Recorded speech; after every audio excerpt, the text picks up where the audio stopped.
Nous allons dire encore quelques mots sur le Burkina Faso. Burkina, où un attentat suicide dans l'est du pays a fait 7 morts dans le rang des forces de l'ordre. Alors, on évoquait, Horus, avec vous, donc la question même de la pauvreté qui serait le terreau du terrorisme. Oui, la pauvreté, terreau du terrorisme, parce qu'on amorce des développements qui ne sont pas fondés sur la base de nos paradigmes locaux. Je vais m'expliquer. Alors, prenons par exemple le cas du Togo. Prenons le cas de nous, Togolais, où on a un des paradigmes les plus importants pour nous, c'est-à-dire celui du Togolais qui doit avoir son terrain et acheter sa maison. Vous verrez que même dans les années, on va dire, en griffe de plomb, la majeure partie des Togolais arrivent à acheter leur terrain et à avoir leur maison. Les Togolais sont issus de personnes qui, familialement, que ce soit leur père ou leur mère, ont généralement des terrains et des maisons. Donc même si c'est au village, le village, si vous appartenez à une famille, vous avez un champ qui appartient à la famille. Mais alors, la réalité la plus ironique, c'est que les modèles que l'on imite, les personnes qui vivent dans les modèles que l'on imite, n'ont même pas ça. Les gens que l'on imite et que l'on porte avec toute l'affection, tout le respect, toute la considération, n'ont pas ça. Ils n'ont pas la possibilité d'avoir de la terre, d'avoir une maison. Ils n'ont pas cette possibilité. Par contre, les nôtres qui sont à l'intérieur du pays et qui ont la possibilité d'avoir le terrain sont les plus pauvres, sont ceux qui sont mal formés, sont ceux qui sont sous-équipés, sont ceux qui n'ont pas accès à l'éducation, à la santé. Alors que nous avons de la richesse à portée de main. Donc à un moment, il y a quelque chose de très paradoxal à suivre un modèle qui nous dit, grosso modo, laissez tout ça, venez vous entasser dans des villes, travailler pour quelqu'un, générer de la richesse que peut-être au final vous n'en profiterez pas, parce qu'en réalité vous allez tourner dans un système où vous êtes toujours dans le prêt, toujours dans la dette, vous roulez dessus. Il y a beaucoup de choses qu'on doit revoir. Donc ce qui serait judicieux, c'est d'avoir des intellectuels africains qui vont penser le développement africain selon les paradigmes africains et maintenant décentraliser les choses afin que dans chaque région du Togo ou d'Afrique, on puisse avoir des gens qui, un tant soit peu, peuvent accéder à l'éducation, à la santé, se nourrir et se vêtir correctement. Après, on peut passer à un niveau beaucoup plus grand. D'accord, on change maintenant de sujet. On évoque l'Afrique du Sud. Jacob Zuma mis en cause devant la commission sur la corruption. Une ancienne députée sud-africaine a mis mardi en cause l'ex-président Zuma dans un trafic d'influence impliquant la famille Gupta, des hommes d'affaires impliqués dans la plupart des scandales de corruption qui ont précipité la démission de Jacob Zuma. La députée en question s'appelle Vijay Mentor. Elle a longuement raconté devant la commission chargée d'enquêter sur les affaires de l'ère Zuma comment les frères Gupta lui avaient proposé un poste de ministre avec l'approbation tacite du chef de l'État. Alors, je vais juste lire une partie de ce qu'elle a dit. Elle a dit « Ce qui m'a particulièrement surprise, c'est qu'il est apparu, c'est-à-dire en parlant de Ajayi Gupta, qui est l'un des frères Gupta, qu'il est apparu comme ayant la capacité de faire de moi une ministre. Je lui ai demandé comment je pourrais bien devenir ministre. Il m'a dit qu'il en toucherait un mot au président. Quand je lui ai exprimé mon choc, il m'a dit « C'est ce qu'on fait normalement, Beau Soleil. On a un système de corruption, c'est-à-dire on parle de la capture de l'État par les Gupta et ça se démontre. » Oui, ça se démontre avec les témoignages de cette ministre et cette députée. Et franchement, avec Jacob Zuma, il y a eu beaucoup de choses qui se sont passées et cette famille Gupta, je crois,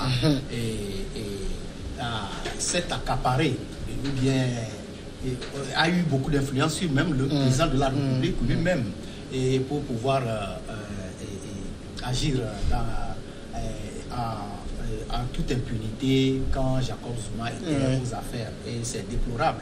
Et bon, je crois que le moment est venu de faire la lumière sur cette époque de Jacob Zuma et de pouvoir situer les responsabilités et permettre à la justice de faire son travail pour que les coupables soient punis pour l'exemple, afin que nous puissions éradiquer, et ne serait-ce que un temps soit peu en Afrique, la corruption et les trafics d'influence, tout ça, au temps de Jacob Zuma, ça a été beaucoup décrié, et voilà les preuves que les gens apportent avec ces témoignages. Et je crois que nous ne sommes pas encore au bout de nos surprises. C'est sûr que des témoignages viendront encore pour accabler davantage le président Jacob Zuma. Docteur Tchaniaou, mais quand vous entendez comme ça qu'un homme qui est censé protéger l'État a plutôt contribué à faire sombrer l'État, c'est ahurissant là. Justement que c'est une affaire très scandaleuse, mais ça ne me surprend pas. C'est ce que nous vivons tous les jours dans nos pays. Bon, ce qui m'a un peu remarqué, ce qui m'a marqué plus souvent dans cette affaire, c'est que l'Afrique du Sud nous a démontré encore que c'est un État fort. C'est un État fort, c'est un État qui a des institutions fortes. Vraiment, la séparation des pouvoirs est de mise là-bas. Sinon, on voit dans un pays où la séparation des pouvoirs peine à être une réalité, comment une députée peut maintenant remettre en cause ou dénoncer un chef de l'État, un ancien chef de l'État, c'est pas facile. S'il est déjà ancien, bon, il a peut-être eu trop de pouvoir aussi. Bon, dans certains pays, les anciens sont plus puissants même que les nouveaux. Mais c'est un geste très salutaire. Mais l'ère Zuma, c'est une ère qui a un peu marqué négativement l'Afrique du Sud. Et je sais qu'avec cette justice qui est autonome et impartiale, sûrement qu'ils sauront comment régler cette situation-là pour au moins rendre ce pays-là, qui est déjà émergent, qui se trouve actuellement dans les BRICS, pour que ce pays-là soit un modèle pour les autres pays africains qui aspirent également à l'émergence. Mais aux Russes, quand on écoute ce témoignage donné par Viti Mentor, on a du mal à s'imaginer qu'elle invente cette histoire. On a du mal à s'imaginer. Oui, parce que Jacob Zuma nous a habitués au scandale. Et malheureusement, Jacob Zuma, comme le disait justement le docteur Tchaniaou, en fait, est dans un processus qui montre un exemple négatif de la gouvernance africaine, alors qu'il a la possibilité il est dans un pays qui a des structures fortes, des bases fortes, une économie forte, qui est une puissance reconnue, en tout cas une puissance en devenir reconnue. Et ce qui est mauvais dans cela, en tout cas à mon sens, c'est quoi? C'est qu'on retombe dans un problème africain qui est récurrent à travers l'histoire. Alors je vais m'expliquer. Je pense que souvent en Afrique, on oublie que le maître qui a octroyé la liberté à l'esclave, de facto ne considère pas que l'esclave est son égal. Donc ne considérera pas par exemple que son fils puisse épouser la fille de l'esclave. Donc ça veut dire que s'il lui donne la liberté, ça ne veut pas dire encore qu'il estime qu'il y a de l'équité. Nelson Mandela a fait 27 ans de pouvoir. Pour avoir... excusez-moi, 27 ans de prison. Excusez-moi. Si c'est de pouvoir, il ne sera pas aussi populaire. 27 ans de prison. Et pour obtenir l'Afrique du Sud que l'on a maintenant, il a dû faire des concessions. Et on a l'impression que les politiques issus de son héritage n'ont pas compris que ce n'était pas une finalité, qu'il fallait pérenniser le combat. Et là, on retrouve un peu ce même processus au niveau de l'Afrique.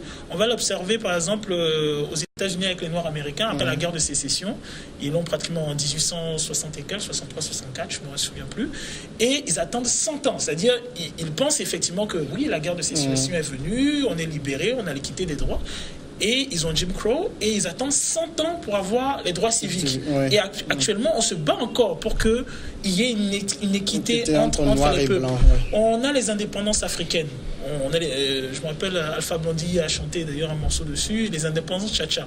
En 1960, indépendance africaine. On se dit, ok, comme on a l'indépendance, tout est réglé, on est à un rapport d'égalité. Et on constate jusqu'à présent qu'il n'y a pas ce rapport d'égalité. Tout simplement parce que ce n'était pas une fin en soi. Il fallait perpétuer le combat, l'affiner et le remporter. Et en Afrique du Sud, on a l'impression que justement, après la présidence de Nelson Mandela, les Sud-Africains et notamment les politiques se sont dit « Ah, c'est fini, nous sommes à l'égal de l'établissement africanaire », ce qui est tout à fait faux. Et ils ont gardé l'économie, ils ont gardé les ressorts, et petit à petit, on en vient, un tant soit peu implicitement, à démontrer que voilà cette Afrique du Sud qu'on a remis dans les mains des Africains et voilà ce qu'ils en font. Voilà comment ils le gèrent.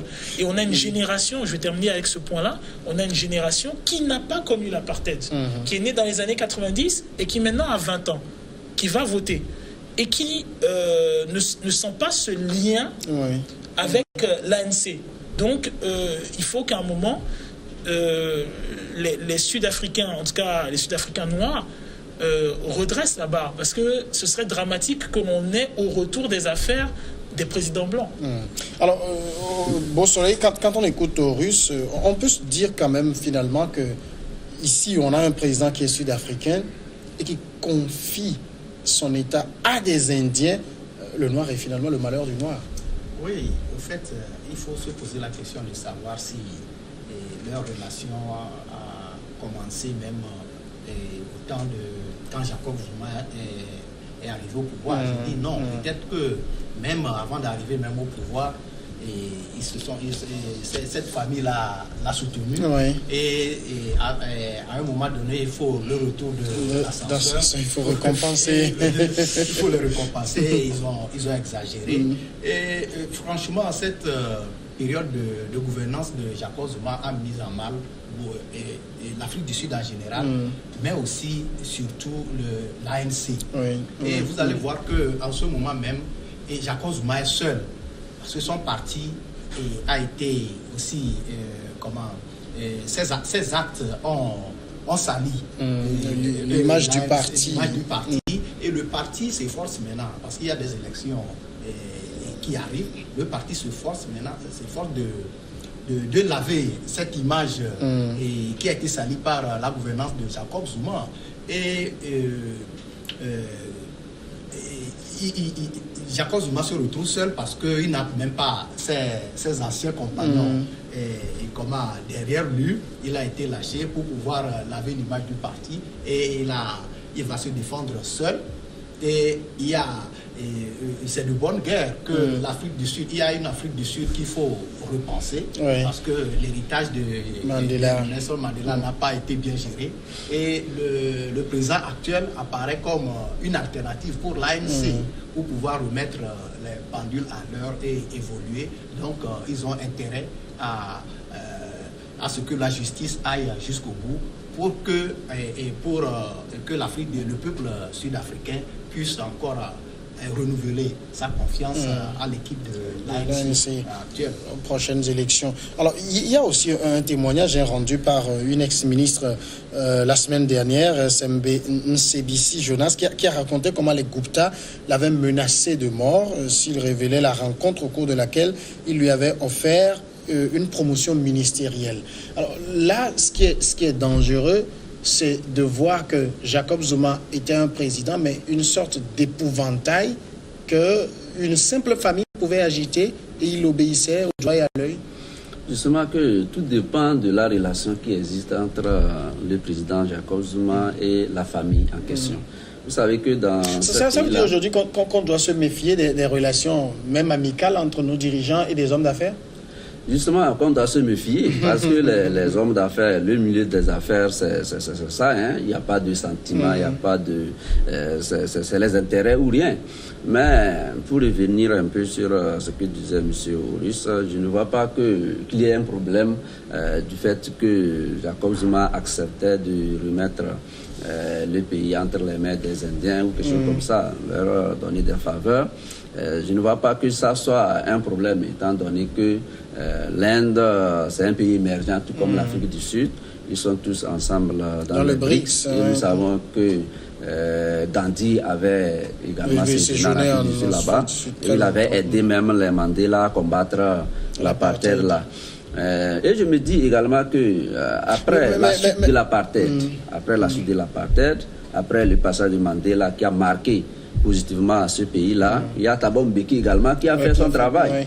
Donc c'est seulement l'époque de Zuma qui a un peu terni l'image de l'ANC. Je vois qu'avec sa démission même, c'est déjà un atout. Mais là, on n'est pas quand même dans des relations entre Afrique du Sud et Inde. On est dans des relations entre le président sud-africain et une famille qui bénéficie de toutes les largesses, une famille indienne. C'est pas l'Inde qui profite, c'est la famille. Oui, justement, là, c'est l'Inde. Tout comme quand vous prenez la France et vous prenez une multinationale. Oui, c'est ça. Donc, il n'y a pas une distinction en tant que, il n'y a pas une différence en tant que telle. Et ce n'est pas n'importe quelle société également. Vous voyez. Mais ce que le président Zuma a fait, c'est à déplorer. Ce n'est pas bon, ce n'est pas une bonne pratique.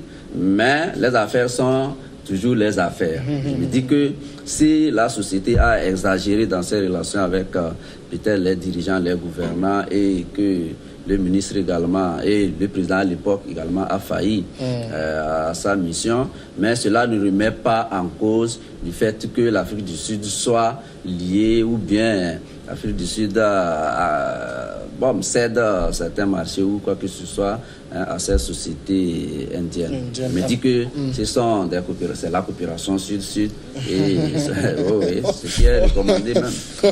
Maurice, est-ce que le cas sud-africain est aussi symptomatique de ce qu'on voit en Afrique? Alors, je trouve que le cas sud-africain, il est meilleur. Parce que en Afrique du Sud, au moins, on a des structures d'État. On a des personnes qui réagissent, on a des personnes qui dénoncent et on a un président qui se retrouve devant la justice. Ce qui n'est pas le cas dans les autres États africains. Or, le problème avec nos États, c'est qu'on leur applique les méthodes managériales des sociétés, en fait. Donc, grosso modo, nos États sont comme de grosses entreprises et on leur demande de pouvoir rentabiliser un peu comme des entreprises. De facto, nos États et nos gouvernances sont vulnérables, dans le sens où pour chaque investissement, pour chaque prise de décision, ils doivent en référer à une banque d'investissement qui d'ailleurs n'est pas la leur, dirigée par des multinationales, des groupes de pression sur lesquels ils n'ont pas de prise. Donc à la fin, il est facile pour eux d'être soumis à la corruption. À part le cas de Jacob Zuma, je me souviens qu'on a entendu le cas d'Ebi il n'y a pas longtemps. On a entendu le cas d'un diplomate sénégalais il n'y a pas longtemps. On est en train de remettre en question la politique d'Alassane Ouattara. C'est un peu ça le problème. Il y a le scandale au Congo-Brazza, où il y a Denis Sassou Nguesso et toute sa famille. Il y a le scandale au niveau du Gabon, avec Bongo et toute sa famille. Donc, à un moment, le problème en Afrique, c'est que justement, malheureusement, on n'a pas de structure forte, détachée du pouvoir, qui puisse permettre à un moment que, non pas seulement on puisse avoir des gens qui sont, même s'ils ne vont pas être condamnés, qui vont répondre devant la loi, on n'a pas de structure qui permette aux populations d'être rassurées quant à la mécanique du fonctionnement des structures d'État. Parce que je pense qu'il y a quelque chose de rassurant à se dire que quelqu'un d'omnipotent, de tout-puissant, peut être appelé à la barre pour répondre de ses actes et répondre de ses décisions. Et les peuples africains ont besoin de ça. Donc, je dirais, l'Afrique du Sud, mais tant mieux s'il y a ça. Je pense qu'il y a d'autres cas où on a eu, je pense, le cas du Malawi, on a eu le cas, je pense, de la Tanzanie. On a des pays qui montrent cet exemple-là. Et l'Afrique, en tout cas, notamment l'Afrique centrale et l'Afrique de l'Ouest, on a besoin de voir quelque chose comme ça. Ça rassure les populations, ça rassure quant au fonctionnement des structures d'État, et ça fait de la nation, pour moi, une entité qui est impliquée dans le fonctionnement du territoire. Alors, Beau Soleil, c'est peut-être ça qui manque dans les autres pays, d'avoir cette séparation des pouvoirs qui permet de mettre en cause même un dirigeant. Oui, au fait, dans ces pays, mais la remarque, c'est qu'il y a ces séparations de pouvoir. Mais il faut sur papier aussi. Ceux qui dans la réalité. ces pouvoirs puissent agir en conformité avec leur cahier de charges, ce qui leur avec ce qui leur est demandé de faire. Et bon, je le dis souvent, quand on parle de l'indépendance de la justice, c'est en quelque sorte les hommes qu'il faut à la tête de cette justice-là des États africains, qui est à ces gens-là d'appliquer et de faire ce qu'on leur dit, on leur demande. Le peuple, ils agissent au nom du peuple. Donc, au fait, la séparation est claire, la séparation des pouvoirs au niveau de nos États. Il n'y a pas d'ambiguïté. On a encore beaucoup, clair, par exemple, si on prend l'exemple si on prend l'exemple de l'exécutif et du judiciaire, on a encore beaucoup de cas où des ordres sont donnés. Faites ci, faites ça. On n'a jamais vu un magistrat ou un juge en train de juger une affaire et qui reçoit des ordres qui lui dit de faire ci ou de faire ça. Donc les ordres là, ils viennent d'où? Nous, le peuple, on ne voit rien de ça. On ne voit que celui qui agit. Donc, je vais donner juste par exemple l'exemple du Congo où dans le procès de comment il s'appelle, Moïse Katumbi, une des juges a dû prendre la fuite et a dit, bon, on nous a dit de le condamner. Oui, c'est lui qui le dit. On a dit de le condamner, mais est-ce que quand il jugeait l'affaire, le peuple, nous qui voyons les choses de manière visible, est-ce qu'on a vu quelqu'un pointer l'arme sur lui pour lui dire de juger l'affaire comme il veut? Il a dit. Mais on a quand même des gens courageux dans des situations peut-être difficiles qui arrivent quand même à rendre la justice comme il le faut. On a vu le cas au Bénin, bon, au temps de, je crois, Yaïboni. Et bon, on a vu de ces cas-là, mais il appartient à ceux qui incarnent même ces pouvoirs de pouvoir agir pour pouvoir rendre la justice comme il faut. Bon, moi peut-être ce que je voudrais ajouter, c'est qu'en fait, il ne doit pas s'agir de courage. Il doit s'agir de quelqu'un qui en paix fait normalement son travail. C'est aussi ça. Il faut que le juge, le procureur, l'avocat puisse faire sans contrainte, en paix, le travail pour lequel il a été formé, pour lequel il a été payé. Du moment où on rentre dans une notion de courage, ça veut dire qu'il y a une pression qui doit affronter. Et donc, ça remet en cause justement l'indépendance de la structure auquel appartient cet homme-là. Dr. Jenyong. Bon, justement, par rapport à cette question-là, je dis que c'est une triste réalité. Ça existe partout dans nos pays. C'est-à-dire le cas sud-africain où on voit un ancien président devant la justice, c'est finalement un cas isolé. C'est un cas isolé, C'est pourquoi je dis que l'Afrique du Sud nous surprend. C'est un pays qui a des institutions fortes. Pourvu que nous sommes en train d'assister à un procès d'un président, ce n'est même pas un ministre. Ce qui n'est pas évident dans les autres pays. Mais moi, je me dis que c'est un problème d'éducation. C'est un problème d'éducation, d'autant plus que vous êtes formé pour quelque chose. Et vous êtes appelé à agir conformément à la loi. On dit souvent, nul n'est au-dessus de la loi. Mais quand on voit le fonctionnement de nos appareils judiciaires, c'est comme si il y a une justice pour les riches, il y a une justice pour les pauvres, il y a une justice pour les gouvernants, une justice pour l'opposition. Mais je me dis que si nous voulons avoir vraiment une stricte séparation des pouvoirs, on doit avoir des institutions fortes. Pourquoi cela? Si on prend le cas des États-Unis, les juges de la Cour suprême, ils sont nommés à vie. Donc ça veut dire qu'à un moment donné, on ne peut pas remettre en cause ce qu'ils font. Vous voyez, quelle que soit une décision prise par un juge, on ne peut pas le destituer le lendemain. Ce qui n'est pas le cas dans nos pays, où c'est le président qui les nomme et à tout moment, on peut vous révoquer. Une fois que vous prenez une décision qui n'arrange pas le président de la République, le lendemain, on vous dépose. Vous voyez. Et donc, c'est cette manière de faire là que les uns et les autres ne veulent pas risquer. Et ça fait que les gens sont obligés de ne pas dire la loi. pour conserver les avantages liés à leur Russes. Oui, mais c'est cela qui est malheureux. Maintenant, pour revenir à l'Afrique du Sud, je pense que le prochain combat de l'Afrique du Sud, il est avant tout économique. Dans le sens où la communauté noire doit se former et se réapproprier l'économie. Parce qu'au final, c'est le fait d'avoir les moyens de sa subsistance qui fait qu'on a l'indépendance de ses actes. Le second, je pense, défi qui va être sud-africain, ça va être de pouvoir gérer un État multiracial. D'accord, on me fait signe déjà d'arrêter là. On va donc arrêter là et puis on revient juste après la pause. On va continuer avec le Nigeria.